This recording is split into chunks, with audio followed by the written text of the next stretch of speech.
In this tutorial in CyberLink PowerDirector, I'd like to show you some basics for using a new tool called the AI Sticker Creation Tool. It was released for subscribers of PowerDirector 365 in June of 2023. And so if stickers are something you're interested in, let me show you a bit about the basics of this tool. To get to it, we need to go into our pip objects room, and I can click on the icon or press the F5 function key. When I click on that, in the pip objects at the very top, I have this new one called AI Sticker Maker Beta. So apparently they're going to develop more features in it. Let's see what the beta can do. To activate the tool, I simply click on that, and it opens up this box, which is not resizable. And it tells me the first thing I need to do is to define the characteristics I want for the sticker.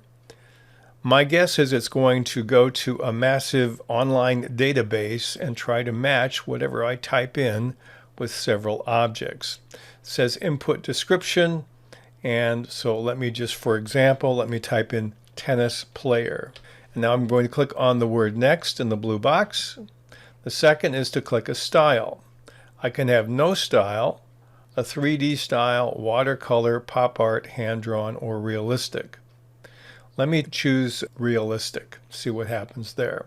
Then I'm going to click on next. Now it says generate stickers. Now you notice above the generate stickers, it says sticker generation times remaining, and my count right now is at 3. I started using this, and the maximum you can do per day is 4. So you can do as many as you want, up to 4 per day.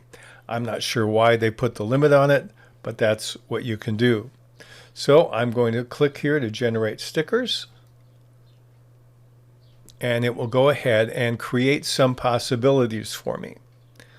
It takes not too long, at least for my internet connection, and here are my stickers. It says I can do this one, or this one, or this one, or this one. Now I can regenerate stickers. Let me see if that cuts me down from 2 times left to 1 time left. Yes, it does. So now, even though I haven't found a sticker I like, I'm only going to have one more time today to generate a sticker. And you notice it creates completely different ones. It gave me that, which is kind of odd, and this one, and then we have this one here, and this one here. So the match for what I see is a little bit mystifying.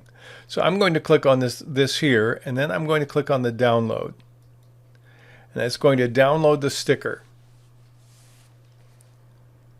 It will process that, and it says download complete. You can find it in the download category. I'm going to click on OK. So I'm going to close my window, and let's see what we have. It also imported it into the media room, I'm told. That's a good thing. So I have this sticker. Here's one I did earlier. Here's this one that I have here, and I can take this sticker and I can pull it down and use it in my project. So there's my sticker. And I can take it, I can resize it,